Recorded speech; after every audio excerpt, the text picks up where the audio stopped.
오늘도 시청해주셔서 감사합니다. 노화의 결과 중 하나로 잘 알려진 현상은 암 발생입니다. 이러한 노화 과정을 빠르게 만들고 있는 주요 원인 중 하나는 생활 습관의 변화입니다. 특히 노화 속도를 가장 크게 높이는 것으로 알려진 습관은 운동을 하지 않고 스마트폰을 지나치게 많이 사용하는 것입니다.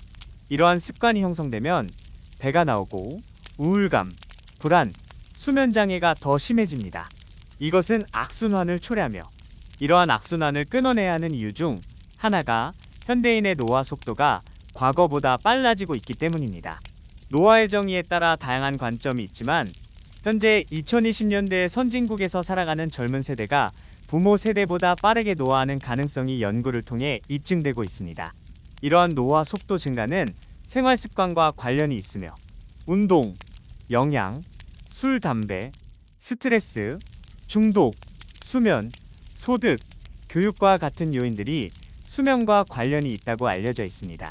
특히 신체 활동과 영양 같은 요소들은 전 세계적으로 30년 동안 점차 나빠지고 있습니다.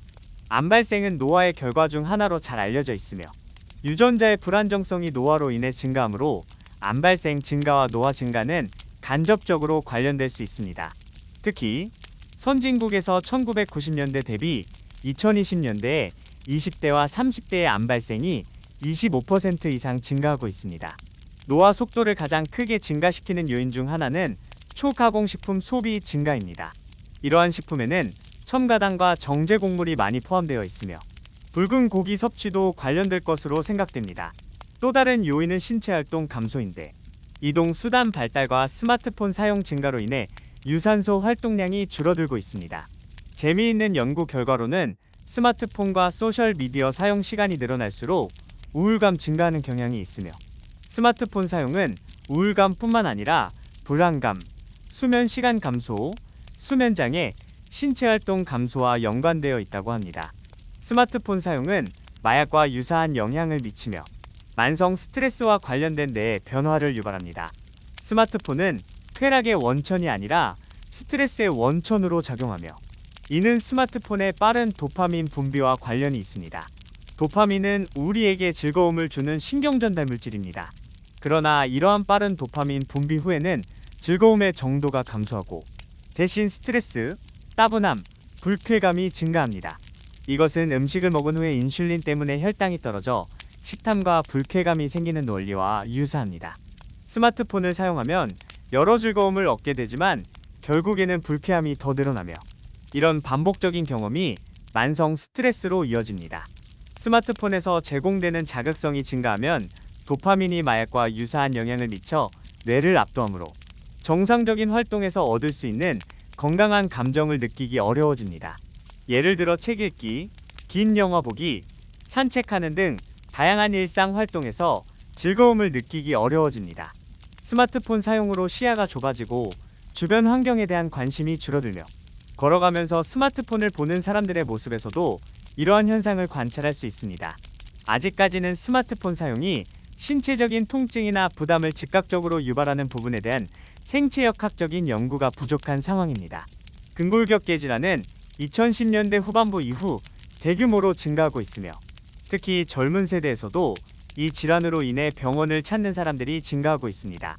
스마트폰을 장기간에 걸쳐 부적절한 자세로 사용하면 근골격계에 장기적인 변화를 일으킬 수 있으며 이는 목과 허리의 균형을 해치고 고관절 및 다른 관절에도 영향을 미칠 수 있습니다. 스마트폰 사용으로 인해 고관절 가동성이 저하되는 것을 관찰하고 있으며 이러한 현상은 근골격계의 건강과 내재 역량이 30대와 40대에서 이미 저하되어 있어 60대와 70대에서 노화와 통증으로 이어질 우려가 큽니다. 불균형이 장기간 쌓이면 고령시의 통증 부위를 만들게 되는데 이를 악화시키는 방향으로 운동을 하는 사람들도 증가하고 있습니다. 운동은 습관의 동물인 우리 몸을 변화시킬 수 있으며 습관은 어떻게 우리 몸을 사용하는지를 나타냅니다. 많은 사람들이 운동에 대해 습관을 점검하거나 전문가와 상담하지 않고 직접 운동을 시작하며 이로 인해 습관의 불균형이 생길 수 있습니다. 운동은 유산소 운동, 심폐지구력, 근력, 균형 능력, 관절 가동 범위 등 다양한 요소를 포함하며 이들이 균형을 이루어야 올바른 운동이 가능합니다. 많은 사람들은 근골격계의 여러 기능 중 일부가 떨어진 상태에 있으며 이로 인해 걷기나 계단 내려가기와 같은 간단한 동작도 무릎에 손상을 일으키거나 무리가 가는 경우가 발생합니다. 이러한 사람들은 일반적으로 정형외과 의사로부터 걷는 것이 어려울 것이라는 의견을 듣게 됩니다. 이런 상황에서 어떻게 해야 할까요? 원칙적으로는 약해진 부분을 강화하여 걷는 것을 시도해야 합니다. 그러나 많은 경우 이러한 분들은 걷기를 포기하고 신체의 노화로 이어지는 이동성의 감소를 경험합니다. 또한 자신이 잘하는 부분을 강조하려는 성향이 있어서 달리기와 같은 특정 운동만 집중하거나 다른 부분을 소홀히 할 수 있습니다.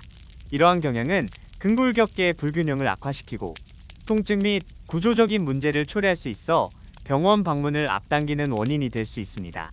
이와 같은 상황이 흔하게 발생하므로 근력 운동과 같은 운동을 지나치게 강조하여 디스크나 척추 문제가 발생하는 경우가 있습니다.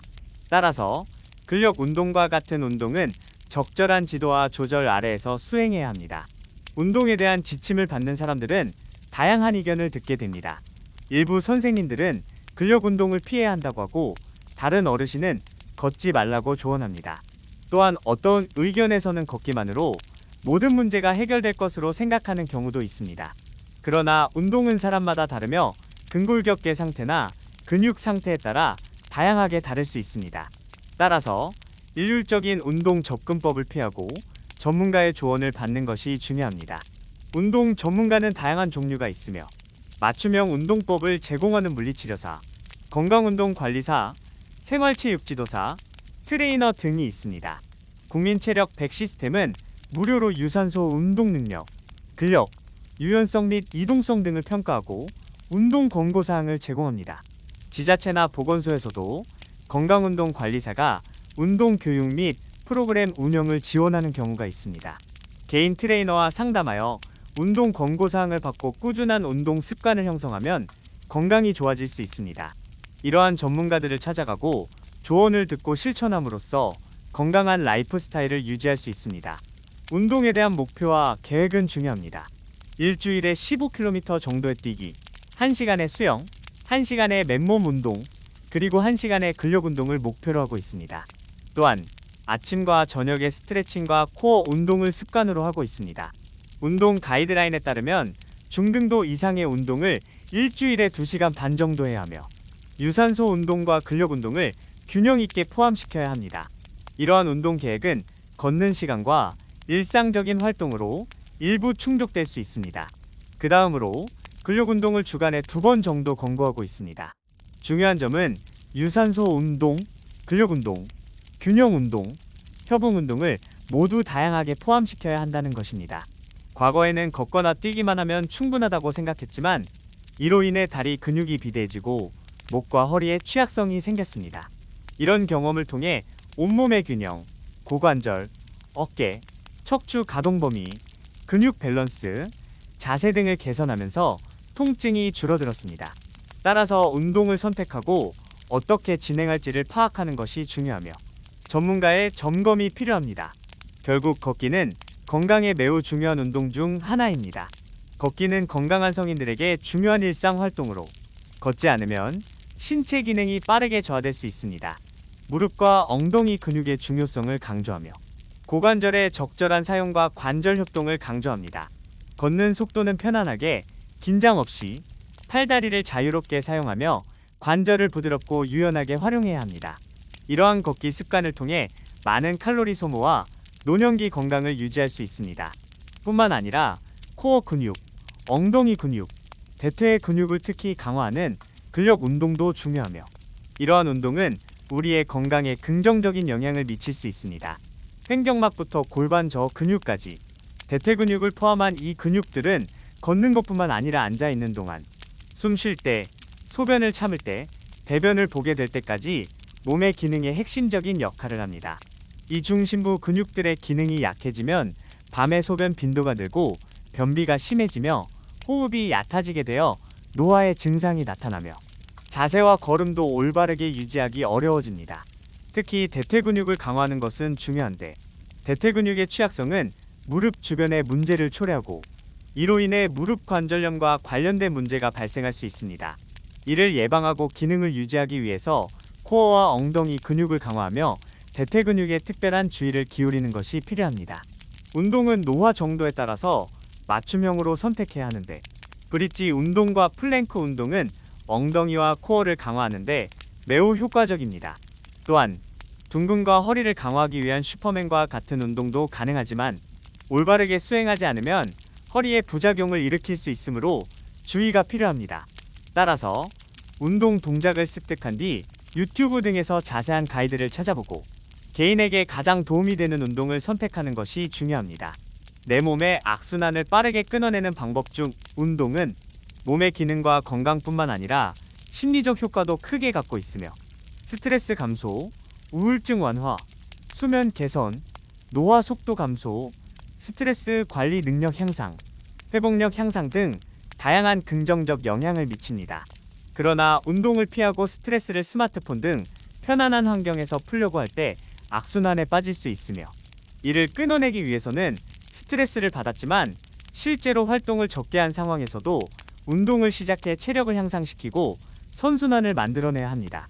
이러한 접근 방식은 운동이 약처럼 작용하여 긍정적인 선순환을 만들 수 있는 개념을 강조합니다.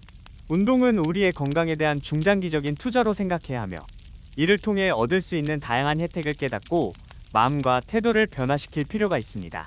스마트폰 및 다른 중독적인 습관을 끊는 것은 우울증이나 불안과 같은 증상을 개선하는 데에도 도움이 될 수 있으며, 이를 위해 몸과 마음을 즐겁게 활용할 수 있는 다양한 대체 수단을 마련하고 관리해야 합니다. 또한 시간 관리와 활동 기록을 통해 건강하지 않은 습관을 파악하고 줄여나가는 과정을 거침으로써 더 풍요로운 삶을 창조할 수 있습니다. 이는 가족과의 만남, 취미, 공부, 사회활동 등으로 나타날 수 있으며 새로운 경험과 관계를 형성하는 데 도움이 됩니다.